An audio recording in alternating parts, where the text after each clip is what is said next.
Welcome back to the channel. I hope you enjoy. My Uber passenger disappeared in the mountains of California. I've always had a penchant for nighttime Uber drives. The darkness holds an eerie allure I prefer to the scorching morning sun. I've been an Uber driver since 2013, a decade of moonlit journeys that became a peculiar hobby alongside my nursing profession. I've witnessed things that would send shivers down new drivers' spines. Reckless drivers, forest fires looming, tornadoes, heavy gusts of wind, and even passing crimes. But it wasn't just the natural world's chaos. I've encountered the supernatural too. The most common eerie sight was a figure, a person walking down the middle of the highway. Yet, when they vanished in my rearview mirror, an unsettling feeling lingered. Despite all this, I believed nothing could truly scare me, but I was dreadfully wrong. It was November 2022, around 2:30 a.m., as I navigated the rain-drenched roads of Los Angeles. The downpour was relentless, an unusual occurrence in a city not known for storms or hurricanes. Visibility was near zero. I decided to stop at a kiosk for a quick taco. Oddly, they were open that night. While devouring my meal, an Uber request flashed on my screen. Destination, the mountains of Glendale, under the name Knott's. Considering the proximity to my home in Pasadena, I thought, why not make this my last ride of the night? To my surprise, the pickup was just a block away. Luck was on my side tonight. Devouring the taco, I sped to the pickup spot.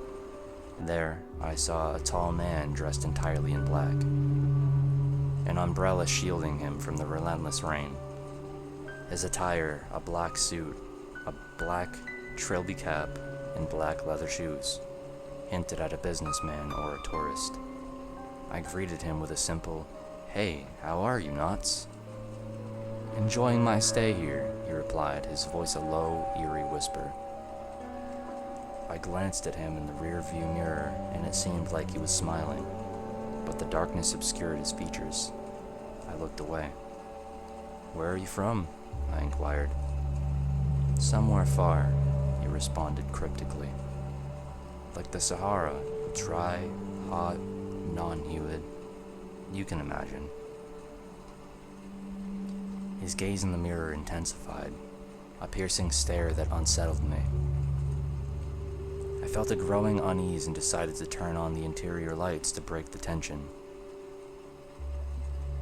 "You can keep it off. Don't you like the dark?"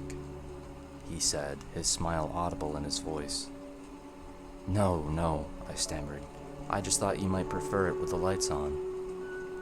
He placed a hand on my shoulder and whispered in a snarky, eerie tone, "It's okay, boy. I've been holding the light for so long." I couldn't make sense of his words, and my confusion must have shown on my face. He noticed. "Tell me, do you believe in God?" he asked, his voice barely above a whisper. "Yes," I replied hesitantly. "Then you must know me," he declared, a sinister smile spreading across his face. "You have an angel, one assigned to you in heaven. Perhaps you should keep talking to your God." And then he started laughing.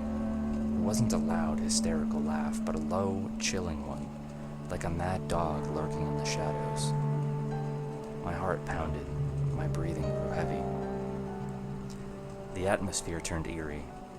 I tried to drown out his laughter with the car's music, but it refused to play. I checked the app, noticing our destination was among the mansions atop the mountains. As we wound our way up, his laughter grew louder, more maniacal. Panic consumed me. "Sir, are you okay?" I asked. His laughter reached a fever pitch, almost like a shout. I hadn't realized we were at the mountain's peak until then. "Sir!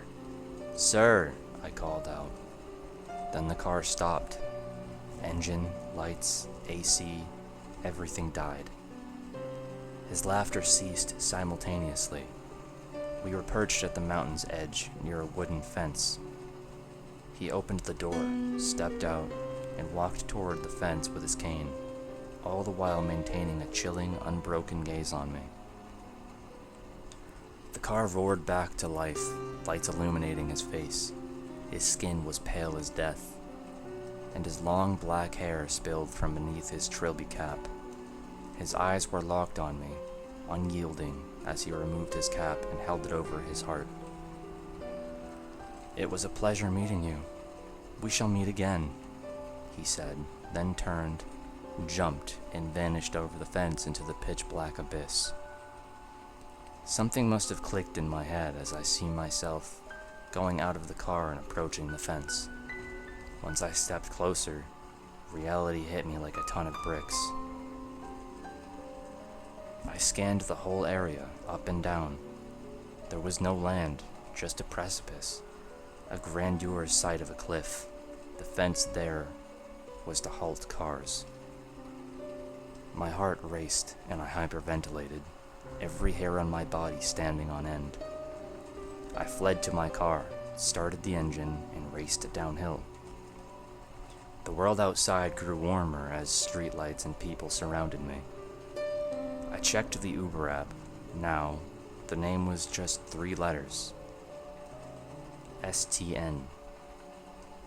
It took me 3 agonizing months to return to Uber driving, never past 11 p.m. I sought more hours as a per diem RN, avoiding nighttime shifts as much as possible. I couldn't shake the trauma. He was real, or he was something supernatural. I'll never know.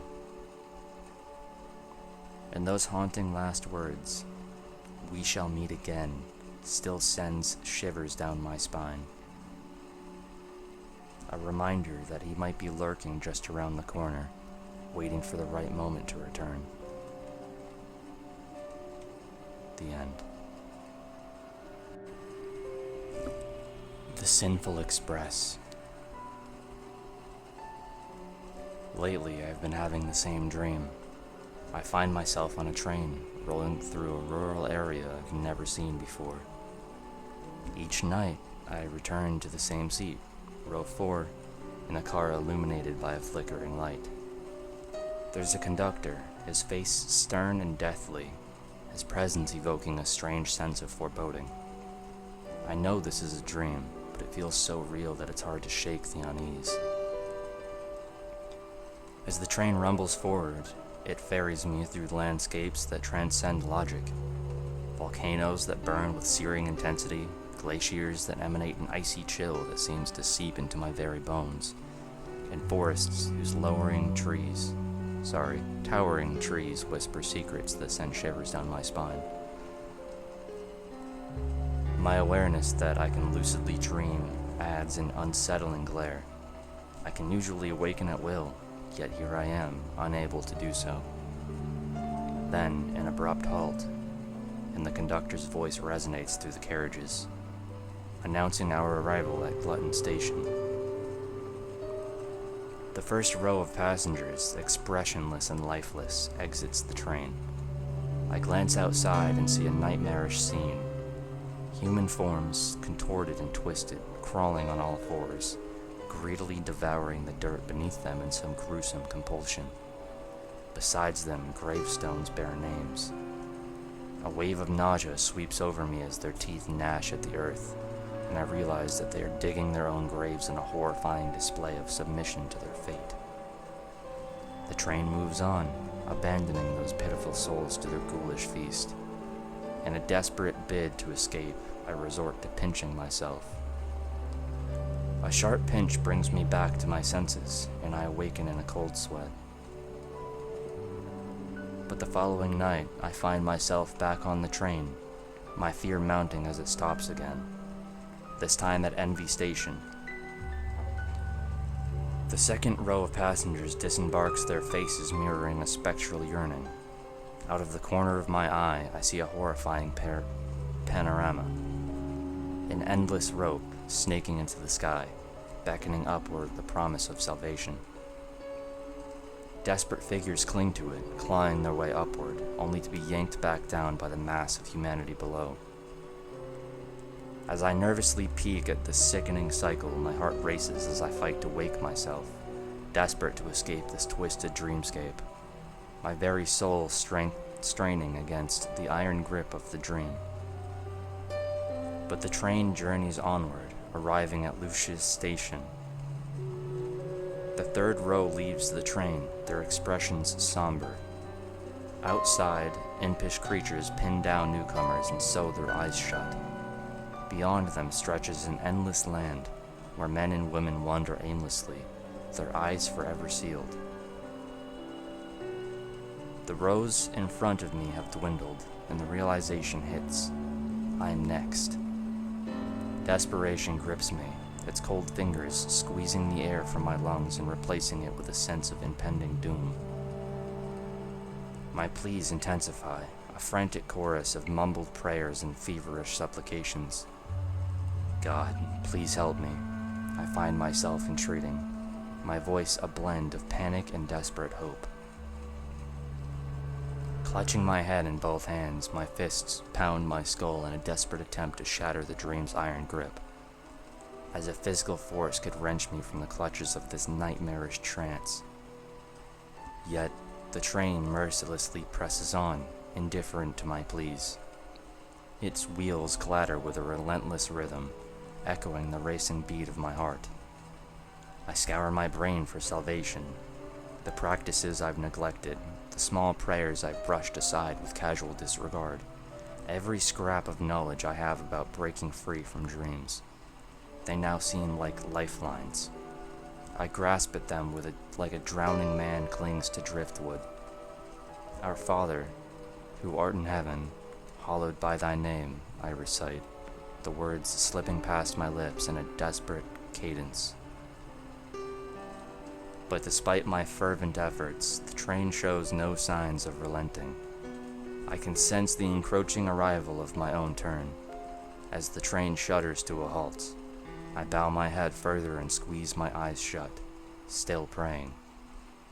When I open my eyes, I find myself in my own room, sweat soaking my clothes. I heave a sigh of relief, but then a chilling whisper, the same eerie voice, penetrates my awakening. Thou shalt not flee again. Next time shall be thy last. The end. Thanks for taking the time to listen to one of my videos. I'll catch you in the next one. Ciao.